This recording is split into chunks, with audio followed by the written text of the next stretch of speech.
Hi అండి, మీ ఇంట్లో వారంలో చపాతీ ఎన్ని రోజులు చేస్తారో కామెంట్ చేయండి. మా ఇంట్లో అయితే వీక్లీ థ్రైస్ చేస్తాను, 3 సార్లు చేస్తాను. అయితే ఎప్పుడు చపాతీ చేసినా ఏ పొటాటో కర్రీనో, ఎగ్ బుజ్జినో లేదా టమోటో పప్పు వండుతాను అనమాట. ఇవి తిని తిని బాగా బోర్ కొట్టింది.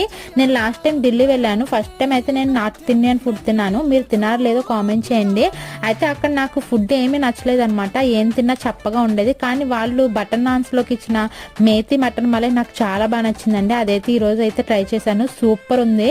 తిన్నా. మా ఆయన అయితే ఇకపై వారానికి ఒకసారి అయినా సరే ఇలా ట్రై చేయు అన్నారు. చాలా మంది పిల్లలు మెంతికూర చేదుగా ఉంటుందని తినరు కదండి. ఒకసారి ఇలా చేసి పెట్టండి, చాలా ఇష్టంగా తింటారు. వాళ్ళకి ప్రోటీన్ కూడా మంచిగా అందుతుంది అనమాట. టేస్ట్ కూడా చాలా సింపుల్ గా సూపర్ గా ఉందండి. నాకైతే చాలా బాగా నచ్చింది. ఇప్పుడు నేను 2 రోటీసే తినేదాన్ని, ఈసారి అయితే 3 రోటీలు తిన్నాను. మార్నింగ్ కి మిగులుతుందేమో అనుకుంటే ఒక పూటకే అంతా అవగొట్టేశారనమాట.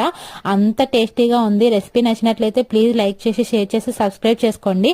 అలానే ఛానల్ ఫాలో అవ్వండి.